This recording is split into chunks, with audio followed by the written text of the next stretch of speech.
بالتعاون مع المندوبية الجهوية للتربية بتطاوين، إذاعة تطاوين تقدم إذاعة البكالوريا. إذاعة البكالوريا اليوم مادة التصرف مع الأستاذ بشير الصغير.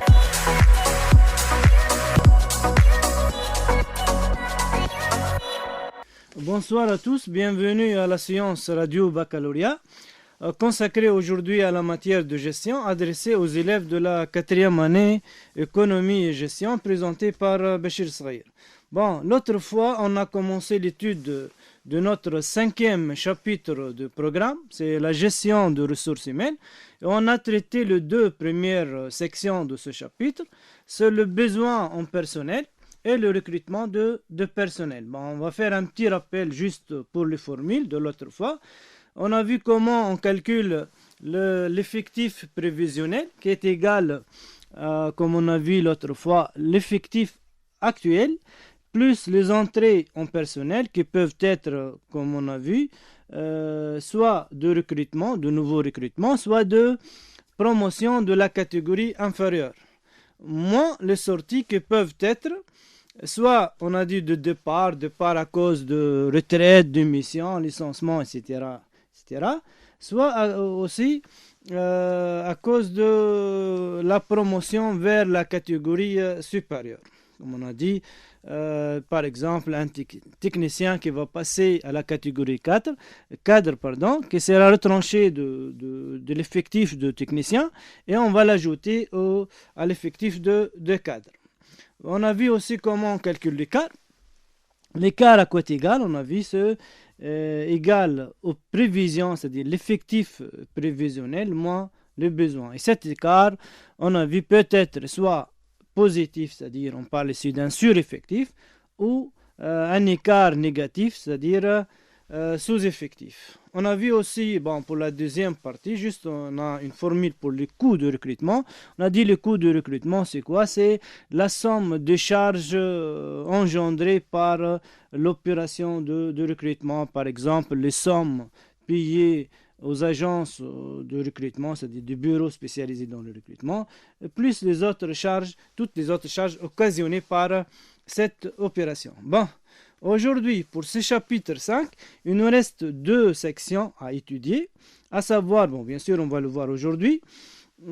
Aujourd'hui, on va voir la formation de personnel et la rémunération de personnel. C'est la 4e section de ce chapitre, c'est la dernière section.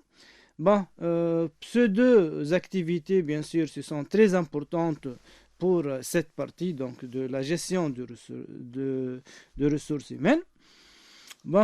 Commençons par la première partie, c'est la formation. On va voir c'est quoi la formation, quel est son objectif, quels sont les types de formation, en quoi l'information est importante pour l'entreprise. On va voir enfin comment on calcule le coût de formation.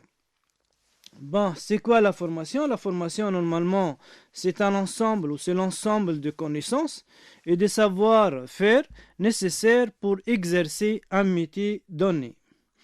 Bien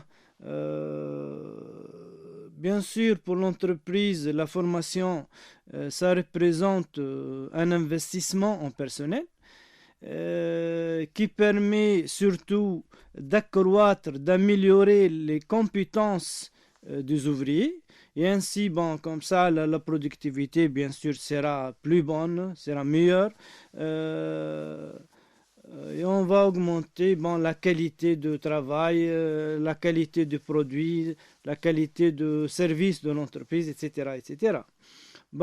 La formation aussi ça représente une activité à valeur ajoutée très très importante puisqu'elle favorise l'adaptation et la flexibilité des individus face aux changements technologiques. C'est-à-dire, la formation, normalement, permet au personnel d'être à jour, point de vue technologique.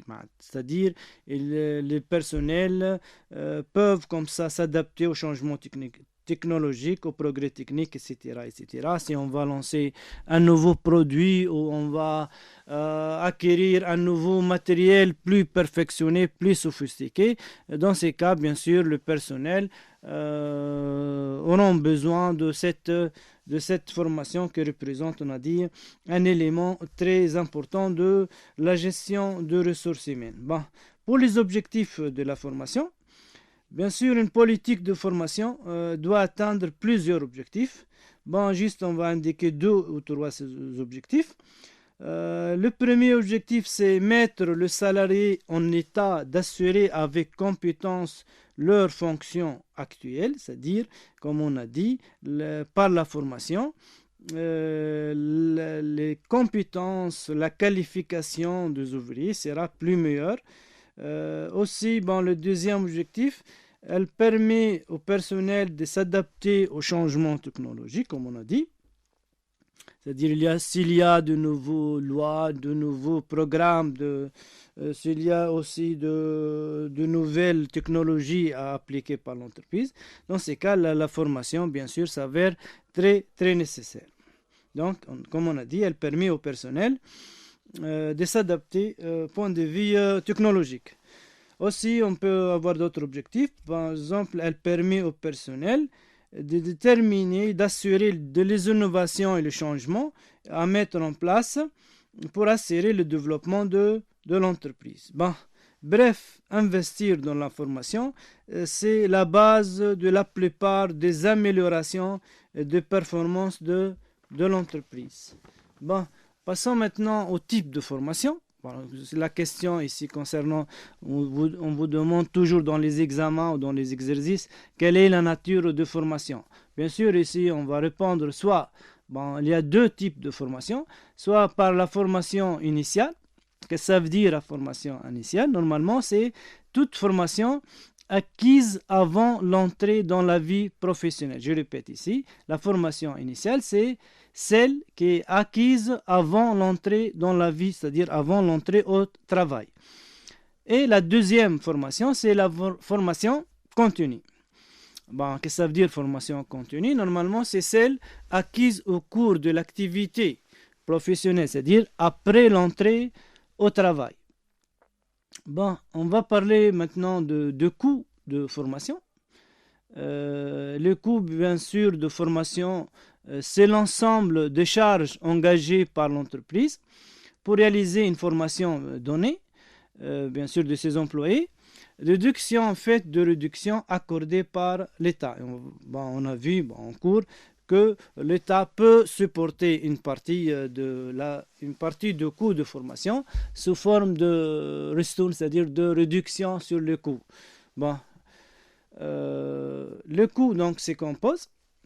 Exemple, ici on va donner des exemples de charges liées à la formation, de montants de facturation des opérations de formation effectuées par les organismes externes, par exemple des cabinets de formation, bureaux spécialisés, des frais de transport et d'hébergement de stagiaires, des rémunérations versées aux formateurs. Il s'agit bien sûr ici d'une formation interne. On va charger des anciens, par exemple cadres, pour nous faire une formation. Bien sûr, on va les rémunérer. Aussi, on peut avoir aussi 2 bourses accordées aux stagiaires, c'est-à-dire on va le rémunérer par une certaine somme d'argent, donc comme une bourse, on va l'accorder aux stagiaires. Finalement, on constate que la formation, c'est un investissement qui peut être coûteux pour l'entreprise, ça coûte, c'est-à-dire pour l'entreprise, mais elle aura plusieurs avantages économiques, c'est-à-dire on va dépenser, c'est vrai, de sommes d'argent qui peuvent être importantes, mais on va le récupérer sous forme des avantages économiques futurs. Par exemple, les profits vont augmenter, la production, ça sera meilleure, amélioration de productivité, comme aussi elle a des avantages sociaux. Par exemple, les personnels seront plus qualifiés, plus motivés, plus rémunérés, etc., etc. Donc, on va prendre ici une petite application chiffrée concernant la formation, concernant surtout le calcul et la nature de formation. Par exemple, l'entreprise A envisage d'organiser un programme de formation aux 4 cadres déjà en activité. Je répète ici, la formation va concerner 4 cadres déjà en activité, c'est-à-dire qui travaillent déjà dans l'entreprise. Ici, elle aura le choix entre 2 procédures de formation. Bon, la première procédure, c'est une formation interne. Sous la direction, puisque c'est une formation interne, ça sera assuré par des agents internes de l'entreprise, c'est-à-dire par des anciens, par exemple, cadres. Bon, on a dit formation interne sous la direction de 3 cadres anciens et expérimentés. Les frais à engager dans ces cas, il y a diminution de rendement des encadreurs puisqu'ils vont se charger maintenant de la formation. Ils ne vont plus travailler comme d'habitude. Dans ces cas, le rendement va diminuer. Par exemple, cette diminution de rendement, ça sera estimé à 20 dinars par jour et par encadreur. Ici, il y a une prime, on va accorder une prime supplémentaire accordée aux encadreurs, c'est-à-dire aux anciens cadres. On va leur donner 150 dinars par mois et par encadreur. Et finalement, il y a indemnité de stage de formation 100 dinars par cadre, c'est-à-dire pour les cadres à former. Deuxième procédure. On va recourir, dans la deuxième procédure, à un cabinet de formation. C'est une formation, bien sûr, ici externe, puisque la formation sera faite à l'extérieur de l'entreprise, avec les conditions suivantes, dans les conditions suivantes. C'est une formation qui va durer 15 jours, à raison de 3 heures par jour et par cadre, estimée à 16 dinars l'heure, c'est-à-dire leur coût, c'est 16 dinars par heure. Il y a 2 questions ici à répondre. La première question, c'est quelle est la nature de formation? Et on vous demande de justifier quelle est la procédure à choisir. Bon, pour la première question, quelle est la nature? C'est-à-dire, on va répondre soit par formation initiale, soit par formation continue. Puisqu'on a dit, je répète la première phrase de l'application, puisqu'on vous dit ces programmes de formation concernent 4 cadres déjà en activité, c'est-à-dire les cadres travaillent déjà dans l'entreprise. Normalement, ici, on va répondre par c'est une formation continue. La justification, pourquoi c'est une formation continue? Puisqu'elle va concerner des cadres déjà en activité. Comme on a dit, les 4 cadres qu'on va former travaillent déjà dans l'entreprise. La deuxième question, c'est quelle est la procédure à choisir? C'est-à-dire entre la première et la deuxième procédure, on va choisir une seule procédure. Notre base ici, on va se baser bien sûr sur le coût. Donc on va choisir la procédure la moins coûteuse. Bien sûr, puisqu'on va se baser sur le coût, on va calculer le coût de chaque procédure. Et on a dit le coût, ça regroupe toutes les charges liées à la formation. Pour la première procédure, puisqu'on vous dit que il y a 3 éléments de ce coût, il y a diminution de 20 dinars, diminution de rendement de 20 dinars par jour et par encadreur. Ici, on va multiplier le 20 dinars, c'est-à-dire le montant, fois 30. 30, c'est quoi? C'est-à-dire jours, fois 30 jours, fois les 3 anciens cadres qui vont assurer la formation. Fois 3, plus il y a 150 dinars. C'est une rémunération en plus pour ces cadres, c'est-à-dire les cadres qui vont former les autres. 150 dinars fois 3, plus la bourse accordée aux cadres à former, c'est que leur nombre, on a dit, s'élève à 4. Donc, je répète, 20 dinars fois 30 fois 3, plus 150 dinars fois 3 cadres qui vont former les autres, et 100 dinars par cadre à former fois 4. Après calcul fait, donc on a trouvé 2650 dinars. Je répète, 2650 dinars. La même chose pour la deuxième procédure. On va calculer le coût. Ici, le coût, comme on a dit, c'est une formation de 15 jours à raison de 3 heures par jour, donc, et par cadre, estimé à 16 dinars l'heure. Donc, on va prendre la somme par heure, le coût par heure.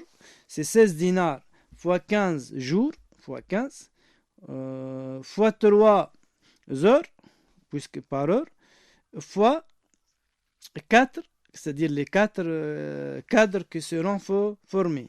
16 fois 15 fois 3 fois 4, bon, après calcul fait, on a trouvé 2880 dinars. Donc, la procédure 1 va nous coûter 2650 dinars. La deuxième procédure, c'est 2880 dinars. On va choisir donc la procédure la moins coûteuse, c'est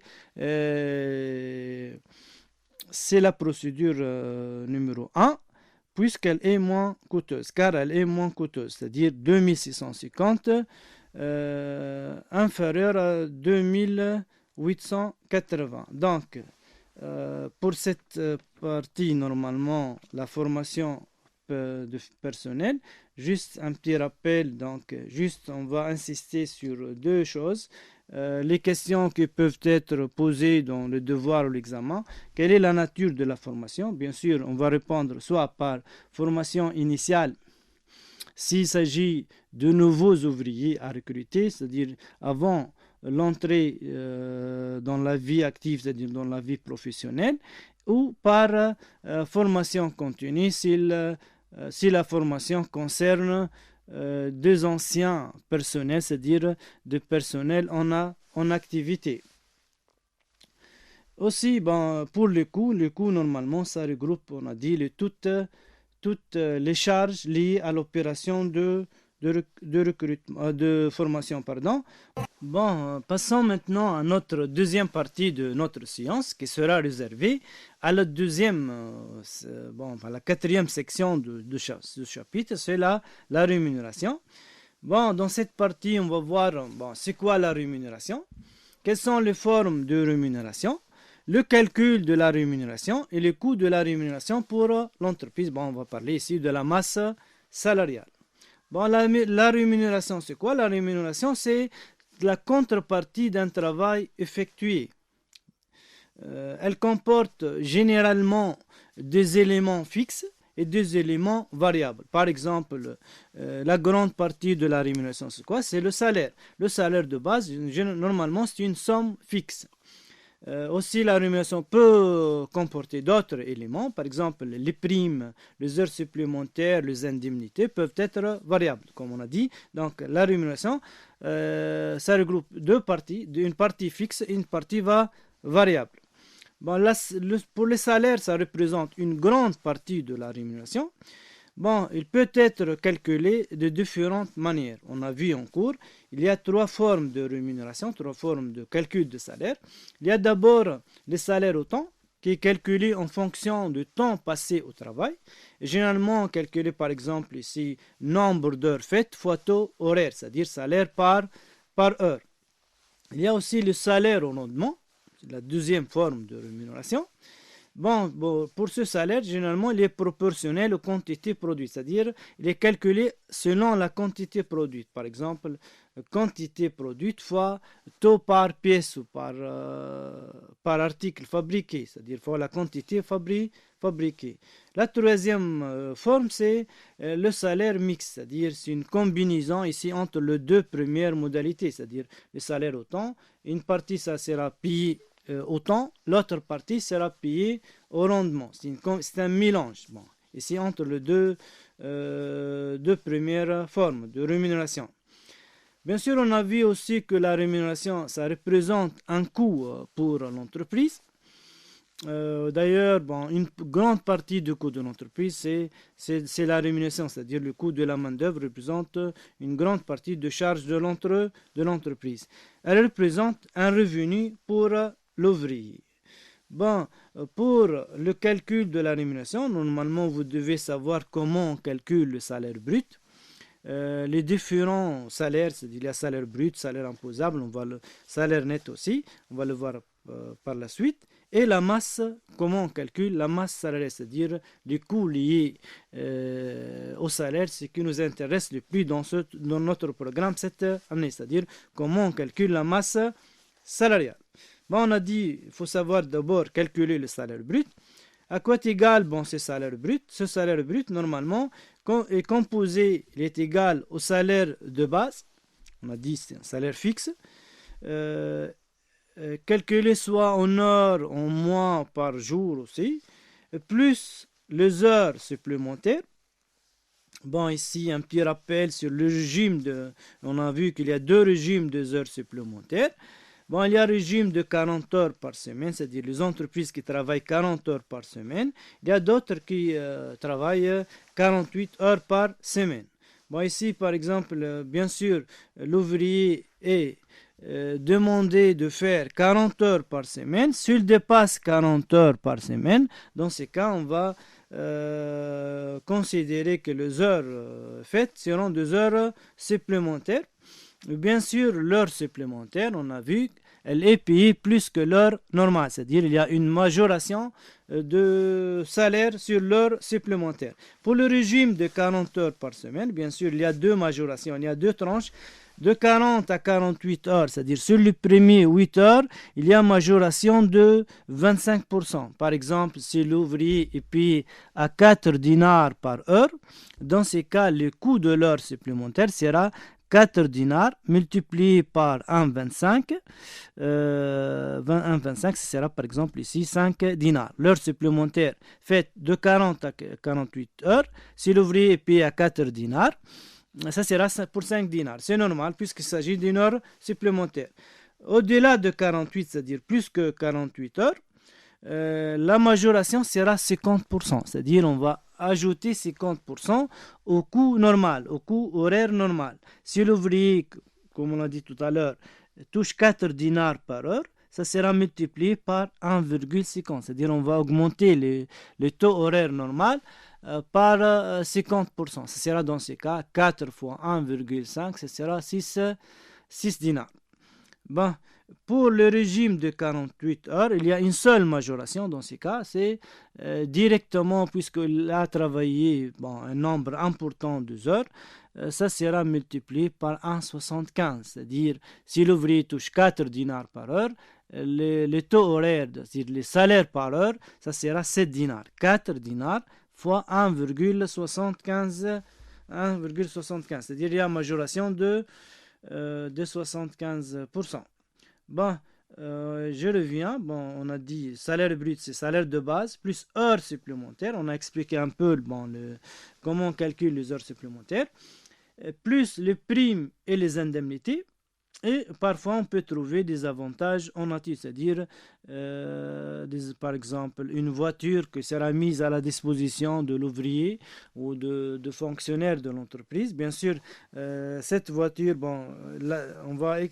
l'avantage ici sera exprimé en unité monétaire et ça sera inclus dans le salaire. Par exemple, logement, si l'entreprise fournit un logement à l'ouvrier, dans ces cas, on va le considérer comme une location et on va l'intégrer dans le salaire, c'est-à-dire avantages en nature, c'est-à-dire des avantages non monétaires. Bon, la somme de tous ces éléments, comme vous voyez ici pour les salaires bruts, il n'y a que du plus. Donc, salaire de base, plus. C'est-à-dire tous les éléments de salaire. On va trouver le salaire brut. Bon, on peut aussi calculer le salaire imposable. Quoi est égal le salaire imposable? C'est le salaire brut moins la cotisation ouvrière, c'est-à-dire la cotisation CNSS qui s'élève en Tunisie. Bon, ici, il y a 9,18 à retrancher de salaire brut. Elle est calculée, bien sûr, la cotisation, elle est calculée sur le salaire brut, c'est-à-dire salaire brut fois 9,18 sur 100, et sera retranché de ce salaire pour trouver les salaires imposables. Donc, salaire brut, salaire imposable égal, salaire brut moins cotisation de CNSS. Et finalement, on calcule le salaire net, c'est-à-dire le salaire final, le salaire touché par l'ouvrier, le salaire qui sera mis à la disposition entre les mains dans les poches, on dit aussi dans la poche des ouvriers. Salaire net à quoi est égal? C'est salaire brut, salaire imposable, on est arrivé au salaire imposable, moins tous les autres retenus, c'est-à-dire les retenus sur salaire. Il y a l'impôt, l'URPP. L'impôt, bien sûr, ça sera retranché du salaire brut.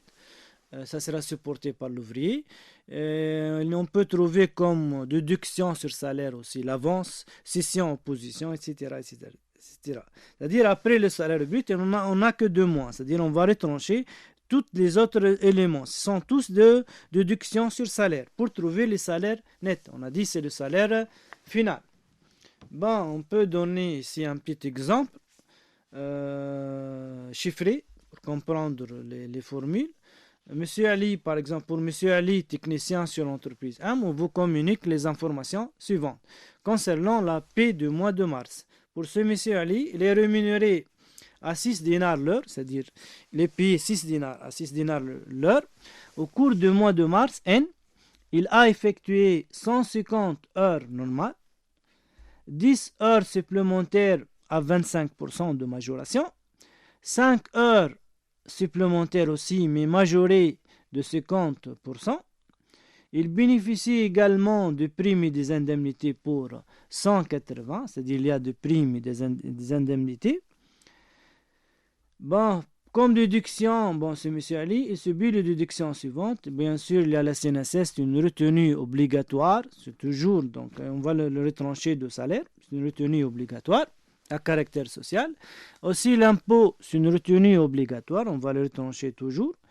Avance, c'est une réduction facultative, parfois on peut le trouver comme on peut ne pas le trouver. Avance 150 dinars. Bon, ici dans notre exemple, on a dit, on va commencer par le calcul de salaire brut. Salaire brut, on a dit c'est quoi? La formule de salaire brut, on a dit c'est le salaire de base plus heures supplémentaires, plus les primes et indemnités, plus les autres avantages en nature, par exemple. Bon, pour ce monsieur Ali, on va calculer son salaire brut, qui est égal à, comme on a dit, il a fait 150 heures normales, payé à 6 dinars l'heure, donc 150 fois 6, ça fait 900 dinars, plus les heures supplémentaires, il y a deux ici tranches. La première tranche, c'est majoré de 25%. On a dit il a fait 10 heures supplémentaires. 10 fois 6 fois 1, 25. C'est-à-dire l'heure supplémentaire sera payée ici à 7 dinars 500. À la place de 6. 6, c'est le coût de l'heure normale. Le taux horaire normal. 7,5, c'est le coût de l'heure supplémentaire avec la majoration de 25%. Donc, 10 fois 7,5, ça fait 75 dinars. Et il a fait aussi 5 heures supplémentaires, mais avec une majoration de 50%. Dans ce cas, on va multiplier 5 heures fois 6 fois 1,5. Donc ici, comme vous voyez, l'heure supplémentaire sera payée à 9 à la place de 6. 5 fois 9, ça fait 45. Plus les autres primes et indemnités, on a dit il va bénéficier de 180 dinars comme primes et indemnités. La somme de tous ces éléments, comme on a dit, il nous donne le salaire brut qui s'élève ici à 1000 dinars. Notre salaire brut, c'est 1000 dinars. Après le salaire brut, on va déterminer le salaire imposable. Comme on a dit, il est égal à quoi? Il est égal à salaire brut moins la cotisation ouvrière, c'est-à-dire la CNSS, qui s'élève à 9,18 de salaire brut. 1000 dinars fois moins 1000 dinars fois 9,18, ça fait 91 800, c'est la cotisation de CNSS. 1000 fois moins 91,800, ça fait 908,200 dinars. Donc ça, c'est le salaire imposable. Pour les salaires nets, bien sûr, on a dit on va retrancher les autres retenues sur salaire. Qui sont, il y a l'impôt qui s'élève à 150 dinars. Et ce monsieur-là, par exemple, il a touché 150 dinars comme avance sur son salaire. Donc, on va retrancher de salaire imposable. Le tout, c'est 300 dinars. Donc, 908,2 moins 300 égale à 608,200. Ça, c'est quoi? C'est le salaire final. C'est le salaire net touché par l'ouvrier. Passons maintenant à la dernière partie de cette partie, c'est la masse salariale. On va voir qu'est-ce que ça veut dire la masse salariale et comment on calcule le plus important pour nous cette année. On a dit comment on calcule la masse salariale. Pour la masse salariale, c'est quoi? C'est l'ensemble de coûts liés à l'utilisation de facteurs travail. Je répète, c'est l'ensemble de coûts liés à l'utilisation de facteurs travail, c'est-à-dire tous les coûts salariales, c'est-à-dire les coûts liés au salaire. À quoi est égale cette masse salariale? Elle est égale au salaire brut majoré de toutes les charges sociales, fiscales liées au salaire. Par exemple, ici, bon, pour la masse salariale ici, on va ajouter des charges sociales, c'est la cotisation patronale qui s'élève maintenant à 16,57 de salaire brut, et des charges fiscales. Bon, il y a 2 taxes ici à ajouter, qui sont supportées bien sûr sur le salaire, puisqu'on a dit ici on va faire la somme de toutes les charges liées au salaire. C'est-à-dire combien réellement l'entreprise se porte sur le salaire des ouvriers. Par exemple, si on va recruter, par exemple, une personne, on vous lui dit votre salaire brut c'est 1000 dinars, réellement l'entreprise ne va pas supporter que 1000 dinars. C'est-à-dire, avec les 1000 dinars, il y a d'autres charges à supporter qui sont, comme on a dit, il y a une cotisation patronale à supporter et les taxes, il y a 2 taxes aussi supportées sur les salaires qui sont, comme on a dit, la TFP, c'est la taxe sur formation professionnelle, qui est égale, ici, 1% pour les entreprises commerciales, et pour les entreprises industrielles, et 2% pour les entreprises commerciales et de services. C'est-à-dire, là-bas, surtout, c'est toujours notre salaire brut, 1% de salaire brut. La deuxième taxe, c'est la taxe de FOPROLOS, Fonds de promotion de logements sociaux. L'essentiel, c'est une taxe sur les salaires supportée par l'entreprise, bien sûr, qui est toujours, pour les salaires, pour la taxe de FOPROLOS, c'est toujours 1%, quelle que soit l'activité de l'entreprise. Peu importe, industrielle ou commerciale, elle va payer 1%.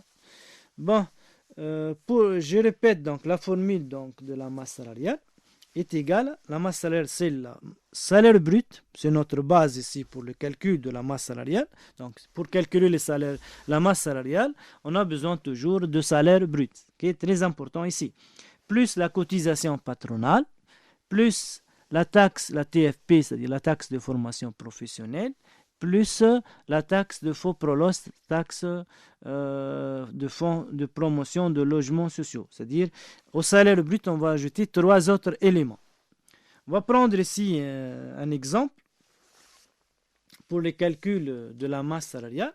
Par exemple, l'entreprise A qui est spécialisée dans la fabrication de meubles. Pourquoi ici on a indiqué la nature d'activité? Car il y a ici, on va l'utiliser lorsqu'on va calculer la masse salariale, c'est-à-dire concernant le taux de taxe de formation professionnelle, qui varie entre, on a dit, selon l'activité. Qui emploie 20 personnes, par exemple. Dans le salaire brut annuel, on va prendre un chiffre facile. C'est 1000 dinars, c'est notre salaire brut annuel, 1000 dinars. Pour le calcul de la masse salariale, on a dit on a besoin de ce salaire brut. On a le salaire brut, c'est 100 000 dinars, auquel on va ajouter la cotisation patronale qui s'élève à 16 570, c'est-à-dire 100 000 fois 16,57%.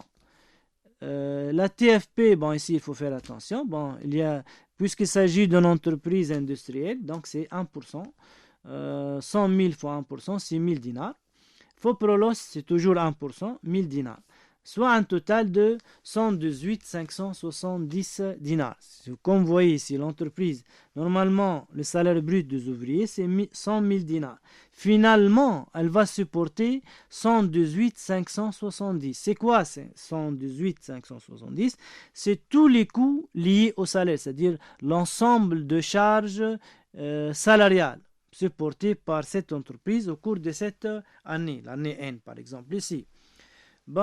On peut calculer cette masse salariale directement, puisqu'on a dit tous les éléments, c'est-à-dire la cotisation patronale, la TFP, le FOPROLOS, sont calculés à partir de salaire brut. C'est-à-dire le salaire brut, ça sera augmenté, sera majoré de 16,57, 1% et 1%. C'est-à-dire on peut directement prendre le salaire brut et on va multiplier par 1,1857. 100 000 fois 1,1857 égale 118 570. Comme vous voyez ici, c'est une méthode.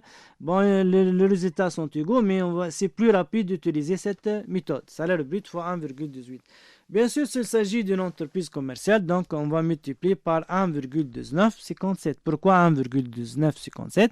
car la TFP pour cette entreprise, c'est 2%. Donc, on va ajouter 16, 2, 1, ça fait 19. Bon, si on a les données, par exemple, pour 2 années consécutives successives, c'est-à-dire, par exemple, N et N plus 1, on peut vous demander dans ces cas de déterminer le taux de variation de masse salariale. On vous demande dans la question de déterminer le taux de variation de la masse salariale. Dans ces cas, on va utiliser la formule de taux d'évolution qui est égale à situation finale moins initiale sur initiale. Bon, pour la masse salariale ici, on va prendre masse salariale de l'année N plus 1 moins masse salariale de l'année N divisé par la masse salariale de l'année N. Bon, on va trouver un taux ici. Ce taux peut être soit positif, soit négatif. C'est-à-dire on va trouver ou bien un résultat positif, soit un résultat négatif. Une petite remarque ici. Bon, ici, on ne va pas multiplier le début fois 100. On va trouver par exemple 0,06. On va multiplier nous-mêmes par la machine à calculer. Donc, ça fait 6%. Donc, on fait 0,06 soit 6%. Donc, comme on a dit, je reviens. Comme on a dit, ce taux peut être soit positif, soit négatif. S'il est positif, c'est quoi positif? C'est-à-dire, il y a ici une augmentation de masse salariale par rapport à l'année précédente. Donc, la masse salariale a augmenté. Si on vous demande dans la question, on peut vous demander aussi indiquer l'origine de cette augmentation. Dans ces cas, on va répondre comment? Ici, puisqu'il y a augmentation de la masse salariale, soit que le nombre des ouvriers a augmenté, c'est-à-dire il y a augmentation de l'effectif, soit l'entreprise a prévu une augmentation de salaire. C'est-à-dire l'augmentation peut provenir soit de l'augmentation des salaires, soit de l'augmentation de l'effectif. S'il est négatif, dans ces cas, la masse salariale a diminué. Les causes de cette diminution peuvent être soit les salaires vont diminuer, c'est très rare dans la pratique. Généralement, la diminution est due à la diminution de nombre des ouvriers, c'est-à-dire la diminution de l'effectif. Comme ça, on a terminé notre 5e chapitre, c'est la gestion de ressources humaines. On a vu 4 dans la science dernière, on a vu 2 sections. C'est la détermination du besoin et le recrutement. Aujourd'hui, on a vu les 2 autres sections, sections 3 et 4, c'est la formation et la rémunération. Ici, il faut faire, surtout pour la rémunération, il faut savoir, comme on a dit, déterminer le salaire brut qui est égal à toutes les sommes à recevoir par l'ouvrier. Donc, on a dit salaire de base plus prime, plus heures supplémentaires, plus prime et indemnité. La masse salariale, surtout, je vais insister sur ça. La masse salariale, c'est égal à l'ensemble des charges liées au salaire, qui est égal salaire brut, plus cotisation patronale, plus TFP, plus FOPROLOS. Si on veut le calculer directement, on peut le multiplier par salaire brut, c'est notre base toujours, fois 1,1857. Ça sera tout pour aujourd'hui. Bon courage et au revoir à la séance prochaine, Inch'Allah.